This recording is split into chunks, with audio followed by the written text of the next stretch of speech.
तर नाना पटोलेंच्या विजयी मतांच्या फरकावरून शिंदे आणि दादांनी टोला लगावलाय। पृथ्वीराज चव्हाण थोरातांचा पराभव झाला असं शिंदे म्हणाले।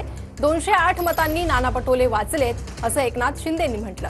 तर मला मिळालेल्या मतांची टिंगल उडवली गेली असं नाना पटोलेंनी म्हटलंय।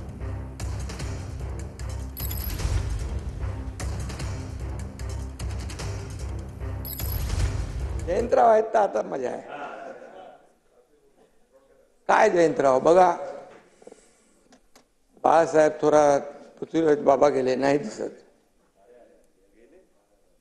सभागृहाच्या बाहेर।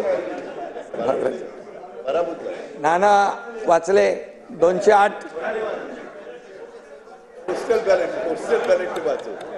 नाही खरं म्हणजे बघा,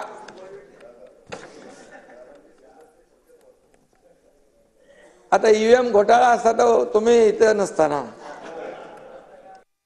गुलाबी जॅकेट आज इकडे दिलंय, काय अडचण आहे? अडचण आहे, मुख्यमंत्र्याला दिलंय। आता तुम्हाला गुलाबी, तुम्हाला कलरच कळत नाही, आता कलर पण विसरायला लागले, काय करायचं काय? 208 करणार विसरायला लागले। हा मला यांनी सांगितलं 208। त्याच्यामुळे अध्यक्ष महोदय, आम्ही कुठली जॅकेट घालायची काय घालायची ते आमचं आम्ही घालू ना। तुम्हाला जॅकेट घालायची का नाही घालायची ते तुमचं तुम्ही ठरवा। मी जे निवडून आलो त्याच्याबद्दलचं एक टिंगल तुम्हाला आता नंबर द्यावा लागेल यांना, उपमुख्यमंत्र्यांना। 1 नंबरचा उपमुख्यमंत्री, 2 नंबरचा उपमुख्यमंत्री, असे नंबर द्यावा लागेल। तुम्ही 2 उपमुख्यमंत्री बोला म्हटलं तर दोघे उभे होऊन जातील, त्याला नंबर द्यावा लागेल भविष्यात। पण मला मिळालेल्या 208 मताधिक्याच्या बद्दलची टिंगल या ठिकाणी उडवली गेली। अध्यक्ष महाराज, खरं तर इथं निवडून आलेलाच माणूस येऊ शकतो, तो किती मतांनी आला त्याची गिनती नाही, ते सुरुवातीलाच आकडेवारी असतात। मी पण विदर्भात सगळ्यात हायस्ट मतांनी, मी आणि देवेंद्रजी आम्ही जेव्हा पहिल्यांदा 99 इथं आलो, 2004 मध्ये सगळ्यात हायस्ट मतांनी आलो होतो।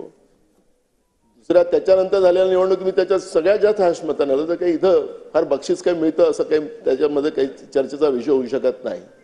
लोकांनी मतदान केलेलं आहे आणि त्या मतदानाच्या आधारावरच या सभागृहात मी आलेलो, आणि म्हणून त्याबद्दलची टिंगल या ठिकाणी केली जाते। अध्यक्ष महोदय, त्यानिमित्तानं जनतेच्या मताधिक्यावरच या ठिकाणी हास्यकल्लोळ करायचं असेल अध्यक्ष महाराज, तर हे काही बरोबर नाही।